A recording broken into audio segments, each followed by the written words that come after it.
Hi everybody, welcome back. My name is Felix Kane and this is the beautiful Elizabeth Domazet, and we're here with another episode for you of Pole Obsession. We have the wonderful Naomi Cappelli here with us today to talk to us about the incredible performance that she did last night at the Australian Pole Championships. We are the year 2024, just in case you're watching us from the future. Well, they might be because we're in December now. So if this podcast comes out in January, that we will try to release it sooner, it will be 2025. Yeah. Soon. Yeah. Can you please... Okay, the first thing I need to know about is the costume.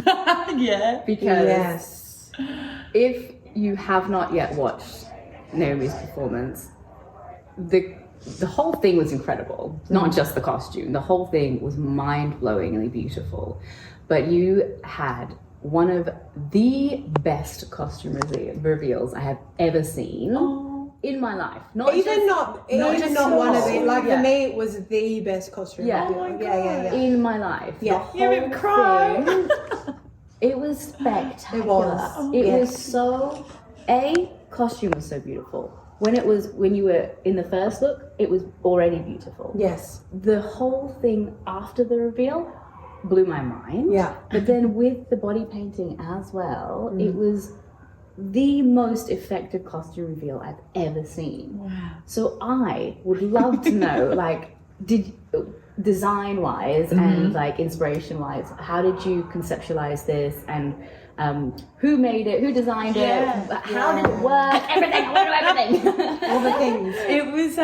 It was created by Costumes by Kim. Yep. And she is absolutely outstanding. I think I've worked with her a few times for Pole Theatre last year. She's done a few over the years, but she's done a few costume reveals with me because I'm known for my chiffon skirts, which I'm now banned from wearing ever again. But she helped me with it. Tell why you banned. Because I've overused it to death. And it's boring and unpredictable, and I can't be like that anymore. Yes. I think those are your words, not mine. But Costumes by Kim, what's her last name? Miller. Kim Miller. She's phenomenal, and I give her the concept and the idea that I have in mind, and I knew once I wanted to be the Phoenix that there would be some sort of rebirth and something shocking. And I'm not known for having a very strong theme generally. No. So it's very much out of my comfort zone. Yeah. And so I gave her the seed, and she made it into what she did. She put so many endless hours that she definitely should have charged me twice as much for, but she was absolutely incredible, and she put so much time and effort into it. Every time I performed and every time I did a run through though, I lose 5 feathers on this costume. So it was something I didn't have as much practice in, but I didn't need to. The way she created the removal, it was in 2 parts, so I was dancing when I removed half the costume, and then when I removed the final piece in the flip, it was at that point it was quite doable. But Did it take a lot of practice to get the reveal polished, clean, like you did it on the night? Yes, definitely. I first one, because I didn't have the costume until probably, I think it was 3 weeks out from the comp. So I was initially practicing the flip. I usually need both hands on the pole. And once I got the costume, I realized I wasn't going to be fast enough to grab it. So I was having to practice this flip one-armed, and I have never done that trick one-armed before. So I had 3 weeks to try and figure out how to get twice as strong. Costume. Yeah. So if you haven't seen it, Naomi did the most incredible costume reveal I've ever seen in my life whilst doing, in the middle of a one-handed flip on the pole. It happened as you were one-hand flipping on the pole, and I was not expecting it at all. I had no idea. I was like, I think I audibly made a noise. I was like, the whole audience did, because you can't hear obviously because you're dancing and the music and everything was loud, but the whole audience gasped when you did it. It was such a moment. It was such a moment. Exciting. It was so good. And your whole performance was unbelievably beautiful, but that was really a moment for me. So thank you so much. Oh my gosh, thank you. That's such a high compliment. I want to be a Phoenix now. I can't one-hand flip though. You have to take it up a different way. With the splits. Yes. In your spatchcock. Spatchcock, you could do it. Open my legs really wide and be like... Perfect. That's it. Yeah. Amazing. But it was a beautiful costume, definitely. Yeah, she did incredible. And Ali Meyer is the one who did my wings. Yes. She's never painted on a body before, so that was, she did, it was 2 hours and 40 minutes we were doing that backstage. And then that was also weeks of prep. So she did that, like it takes over 2 hours to do the painting. Yeah. And that was like the 3rd or 4th time she Yeah. did it. Yeah, to she get did. the colours right. Yeah. Because initially it started out with just really reds and oranges. And then it was like, nope, you need some more see black it in on there. stage. Yeah. And it didn't suit the black overlay yeah, costume yeah, very yeah, well. It just yeah. looked like I had a tattoo that was just sticking out. All Yes. the Yeah, exactly. originally. So you fine tune that quite a bit. You're like, that's shocking. I did not say that Didn't one was say that, shocking. you No, didn't I say said that. that. I said pop a little bit more black in there. Yeah. Perhaps a little bit more black. A little bit more black in there. That was not the tone, but yeah, definitely similar. But You made it what great it was. advice. Yeah. Thank you. Right? And you're the Great first advice. pole coach I've ever, for competitive, you're the first pole coach I've ever had. Welcome So to the deep end. I learned a lot. Yeah, In a good so way. good. Yeah, Yeah. so Yeah. good. And then tell us about how you how it felt to you on the night, like how it went and how it felt to you. We've talked a bit about self-talk and positive and the ability for that to improve your confidence, like the amount of mental training I've been doing in lead up to The Art of Mental Training by Joseph Gonzalez is quite incredible. And so I was doing that backstage a lot, just like the weird talking out loud to myself, trying to tell myself, you can do this, you have the, you've trained so hard, you've prepared, that kind of stuff. And so on stage, that really, for the first time, that was the first time I felt somewhat comfortable. I mean, you're never going to feel entirely comfortable, but I had so many friends and family coming, like it was so incredible to have that support there. Yeah. And I kept telling myself, like, they'll be impressed with anything, and that's what I'm here for. And I try to kind of forget that it was a competition, and for the first time I was able to kind of see everyone as, we're all part of a team just performing. At the end of the day, beautiful. that's who it's for, That's beautiful. And that was helpful, and that really, I was still terrified at times and talking to myself mid-routine. I was trying to find that flow state, and I got there at times, but it's very hard to achieve. It is, and then when you get there, you're like, it's so easy. It's really weird, isn't it? But trying to actively go into it is difficult. Yeah. Tell us about flow state for some people that might not know what flow state is. The definition, I'm probably not going to do it justice very well, but it's, from what I've researched, it's the ability to reach this place where you're one with your body and your mind, and there's no sort of self-conscious thought process occurring. Is that how you would probably? Yeah, it's like not an active thought process, and you know what to do without thinking about it. Your body and your mind work together, and you can sort of be in a very fluid state and adjust as you need to adjust perfectly to whatever situation, and execute whatever you're doing perfectly and to the best of your ability without thinking consciously about it. So you're just in the moment. Yeah. Surfers do it a lot. Surfers talk about flow state a lot.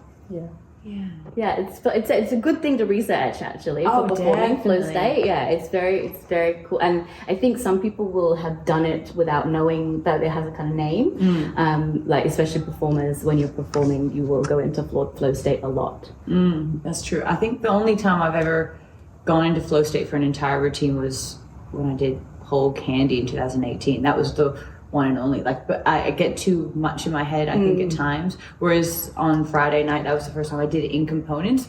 I think specifically with dance, because I linked that quite well. Whereas on the pole, there's so much work going on for me. It's so taxing on the body. I struggle sometimes. That fatigue comes into your mindset, and then you start going oh, I'm tired, or oh, it's getting hard to breathe. But am I going to collapse? Exactly. Yeah. And then you finish like. He goes on the ground behind the stage on all fours for 5 minutes. After your routine? Yeah. It was a pretty exhausting routine. It was very intense and dynamic. And the adrenaline too. Because when you're training it, you don't have that adrenaline. You're just trying to get through the routine. That's true. But once you're on stage, everything is elevated. Yeah. I don't know. I know that for a fact. Been there, done that. Well, that one time did count. That one time My does showcase count. one time that I did. It's the same thing. Thank you. Thank you for making I me would feel try better. Thank you for including me. Yes. I would get snippets of adrenaline in preparation though, because I would visualize you specifically watching me, and that would help invoke enough anxiety. And then same with you and all the other judges. But it helped me. You specifically give me anxiety. In a good way, because you're going to recreate the, like when you're nervous, I think we almost put too much energy into stuff, and I overcompensate. And that's my biggest setback, I think, on stage, especially when it comes to balance and things like that. Yeah. Oh my gosh. Yeah, and you do sometimes rush, or like adrenaline will make you go faster without you realizing. And, but like, what you say is I think an important part of training, and if you can't get it like just by visualizing, then just having people watch you, just like get someone to come in and watch your routine, because it gives you that same sort of like, I'm being watched by somebody. Then, this is real. Yeah. Whereas when you're by yourself, it's sometimes difficult to evoke those feelings of like being physically in front of eyeballs. Suddenly you're like, gotta do good.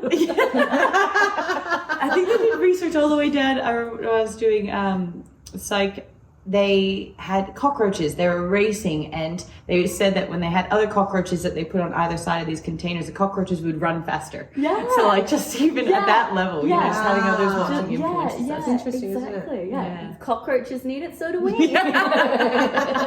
Everything on this planet. What are we? We're just racing cockroaches. Literally. Amazing. Do you want to tell us about like the day for you, like comp day, and what you do from the time you wake up? Yeah, gosh. I think trying to get as much sleep as possible. In the lead up, I was trying to change my sleeping patterns because I wake up early for work and whatnot, but trying to just get as much sleep so I would be as energized as I could at that time, because we're performing at like 11:30 at night, like so late in the professional at the end. And wake up, I think if I can, I'll visualize the routine. I try and visualize it with and without the music to try and work on the technical points, especially with so many minor changes 10 days out. I had a lot to think about.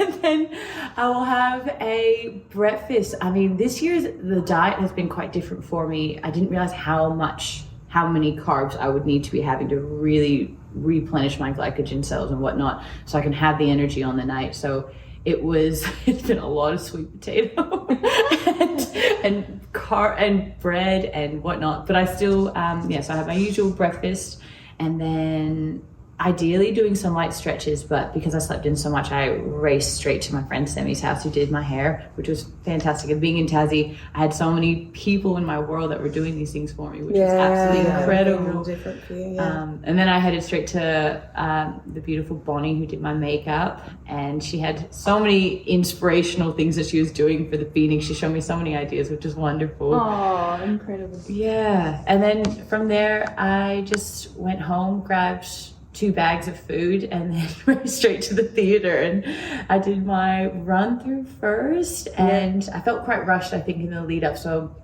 I was trying to be present, but there were so many things. Even in my run through, I got off the stage and I was like, oh man, like I didn't, like, you get there and then you kind of forget sometimes, and I should have practiced in certain areas. And I guess there's always things we want to improve on though.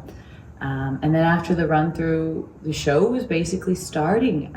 So it was quite incredible backstage. The support is amazing. Like, a lot of girls have talked about this backstage vibes this year, which is nice. Oh, it was beautiful. It was lovely. Just like even just there, like walking backwards and forwards, you could feel the vibe was very supportive, very like caring. Like everyone was very kind to each other, even when there was like the ups and downs of pre-comp and post-comp, and there's sometimes tears and of course, emotion, and but everyone was very like supportive of each other. I felt that. They were incredible. It's different every single year, and obviously I'm rarely backstage because I'm running it from the front, so I I feel like my job's just putting out fires on the day.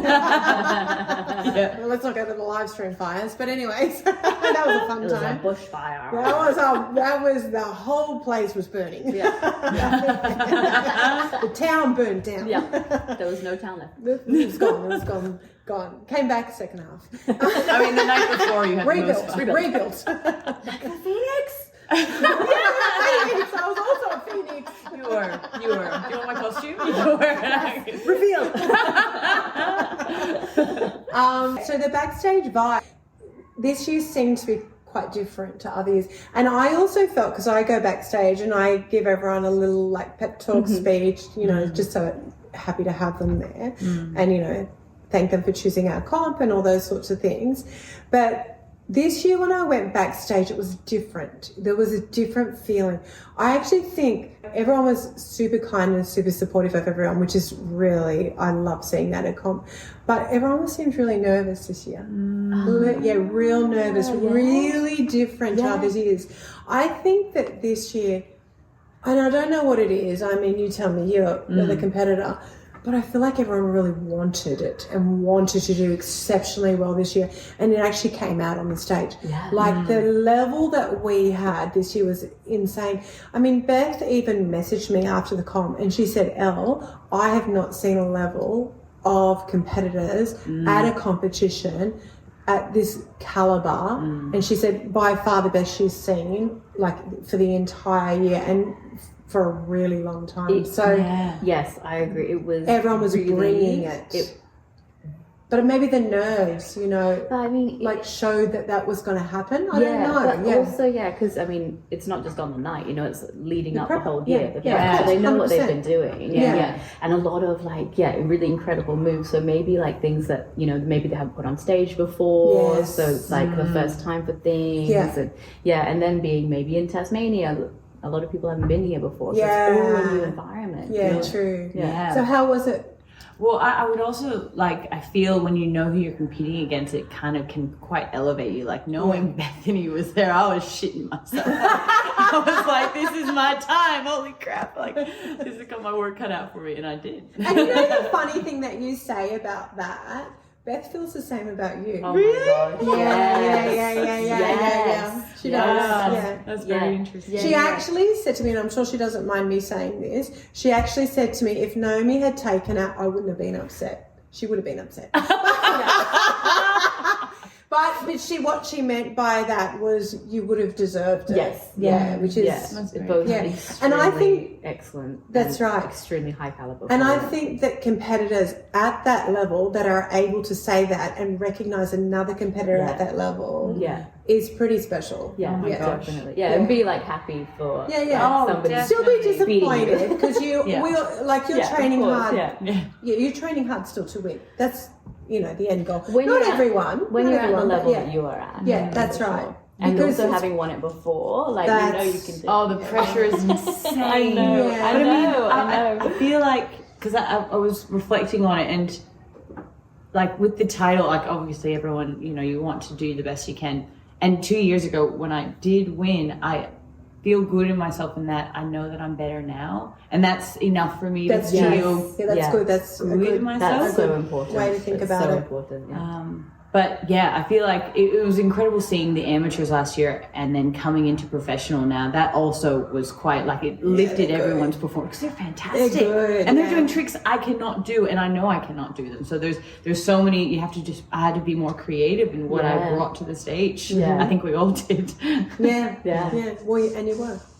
You were in so many ways, especially without that chiffon skirt. I'll burn the chiffon skirt and your notes. Best costume I've ever seen. That's a big compliment. No. That's a huge compliment. I've seen so many she costumes. Would not have said that about the chiffon skirt. Honestly, I know my second now. My first place was my first place for a long time, but it's been knocked off.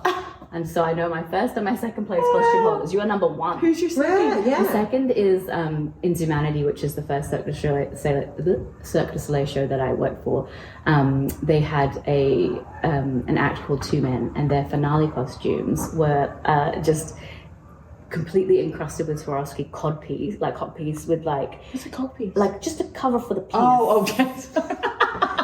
And a G-string at the back, but these like Mardi Gras inspired like headpieces and feathers of like I think an ostrich feathers, and it was just the most beautiful tiny costume I'd ever seen. Because the way the feathers moved and the sparkles, and I was just like, oh, swoon. Wow. But yeah, because Terry Muglia designed all of them, so you can Google it. Yeah, he's got a very specific style. Yeah. It's just I loved them, and I just loved, but not as much as yours. Oh my gosh, well, Kim Miller, if you're listening. Yes, Kim Miller. You did really good this Best time. Domazet. Best costume. Yeah, That's amazing. and best body painting. Yes. Oh, the body painting. Yes, the Ali body Meyer. painting. She's is got to work. cool. She's going to be hounded by people now. Yeah. Yeah, that's good though. Yeah, that's Yeah. true. She was amazing. flying around. Yeah, there's a little something flying around us. Should we wrap it up? Do you like one more? Yeah. Do you want to tell us? Did Oh There's my something God. that you'd like to tell us. I'm not going to let it fly in my face. Something that I'd like to tell you about Pole. Well, yeah. Well, what do you want to say? You tell us whatever you want to tell us. Tell us something. Tell us Better something. with prompts. Okay. Give me a prompt. I can give you a prompt. Tell us something that you think is special, maybe about competing. I think competing, while incredible, it's almost like it can be a double-edged sword. It's something that it makes you stronger mentally, physically, and it's something that you must be relentless, determined, and you must persevere. And it takes a certain kind of person to be able to go through all of that and come out the other end. Yeah. Still feeling good about yourself? Yeah, still feeling good about yourself. Yeah. And there's natural things like, I mean, after a competition, there's usually a come down, regardless of if you win, lose. Yes. And I think it's the way that we can adapt. And I think it's something that you learn over time. And in my first few years, I wasn't expecting how difficult that can be, but it's made me stronger in a way that I can now take on challenges in my personal life that I wouldn't have been able to the same way. That's good. Yeah. Would you guys? I definitely agree with that. And it's what you say is one of the reasons I stopped competing was because the pressure and the come downs and the time in between where I just wasn't feeling good, and I didn't like that, so I stopped because I wasn't in control of that part. I feel very differently now. I feel like it's all sort of under control and in its place where it should be. But and I do agree with you that you can learn things, and if you're able to conquer, not just like do good on stage, but conquer the mental part of it and the ebbs and flows and how dynamic those emotions are, and come out of it on the other side, then you can apply that in other places as well. Because for a lot of people, I think preparing a very physically challenging routine and putting it on stage in front of an audience, it's going to be one of the hardest things that they've ever had to do personally, physically. And then to come out through that challenge, it's you've gone through a quest, you've achieved something really great, whether you win, lose, whatever. Like that's something that a lot of people are never ever going to do. So yeah, I think it's important to be able to conquer it, not only do good on stage, but like you're saying, look after your mental health afterwards and know how to navigate that. It's paramount. Yeah, absolutely. And where do you see yourself competing in the next couple of years? Oh, well, I have Pole Theatre World in September next year. Wow. Which is so exciting. That's probably only like 9 months away. Only 9 months away. I've been told that's said probably yes. what I should do. Yeah, Do that. yes. Yeah. Do that. We're going I to work think I on a will. few different things with her. Yes. Like we've got some notes and things that we want to sort of elevate. When I say we, because it's like I'm doing it too. At this Gotta point, start paying me at this now. point, yes, exactly. At this point, it's like mine and yours. So Our routine that we our did together. routine. I don't think I've ever done a similar one that so long in it. So I'm curious mentally how you overcome doing the same song for such a long time. Well, Dylan and I did that last year with her doctor routine. So that was a whole year's worth of doing it. And then I forced you to do it in guest shows. So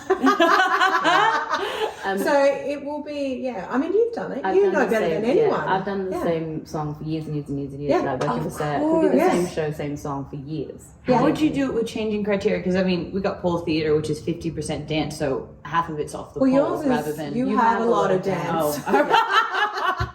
Did I have too much? Oh god. No, I need my 50% of it. Oh, So yeah. yeah. Yeah, but in APC it's 30%. Yes, but that's fine because the 20% is the stage presence, and you had that within your dance. Okay. So that was still still worked out. Don't worry, we hit that criteria. That's good.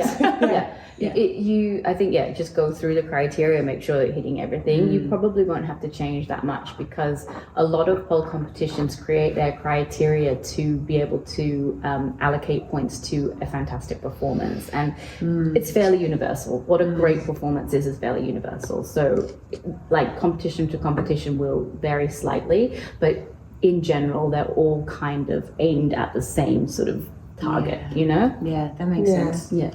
So that's my goal. I usually only ever do one comp a year.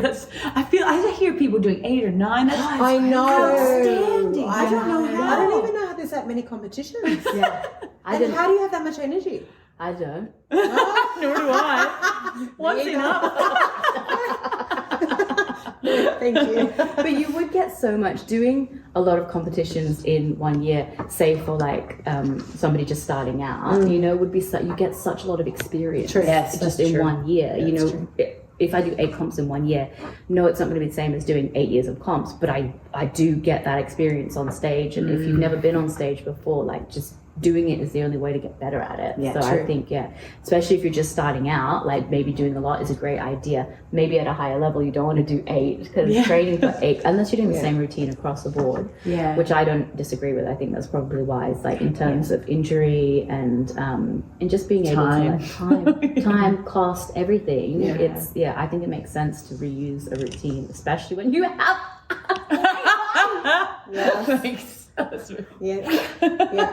I'll see it forever. Yeah, it's amazing. It was amazing. Yeah. It feels like a little bit of a shield. Like I've never had so much steam before, and it feels so comforting to have something that's greater than yourself. It's not just my abilities anymore, which kind of feels like a safety net in some way. Yeah, I think it's similar. And I think it's also bringing a different side that people didn't expect from you, and it was entertaining, really entertaining. So it was not just, we're used to you dancing beautifully, and we all know that you can do that. We all know that you can be pretty on stage, and we all know you've got amazing. Jeez, Louise. Sorry. I'll pull it back. It's facts. I'll pull it back when we start coaching again. Don't worry about that. Just enjoy it while it comes. But like you say, we know that you can do that. You grow as a performer when you take on those different dynamics and you try stuff that you haven't tried before. You grow as a performer. You become a greater dancer, performer, pole dancer. Yeah. Also, that little flip thing that you did. Remember, off the pole at the back on the stage left. Oh yeah. Yeah, that was really cool. Oh thanks.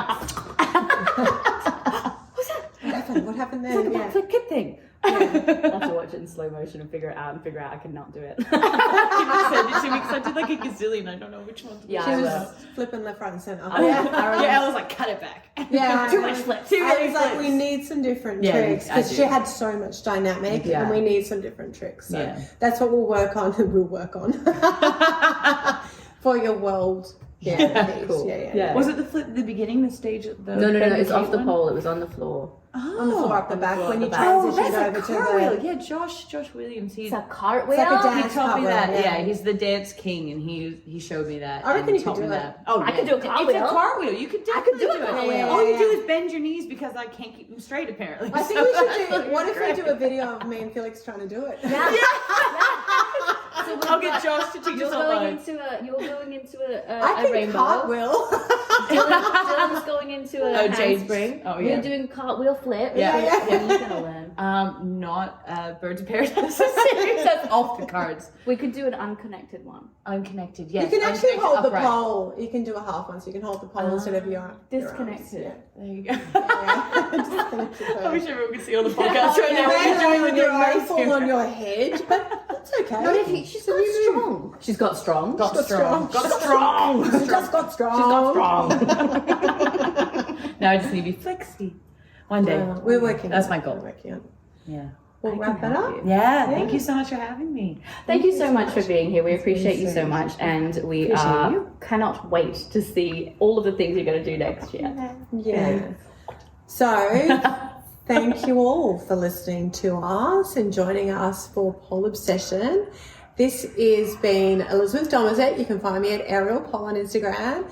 Felix Kane, the real Felix Kane real on one. Instagram, the real one, not the fake one. Can I tell you the story about that? Sure. Yes. Okay. Go. So, because I'm an idiot, I have Felix Kane, right? Yeah.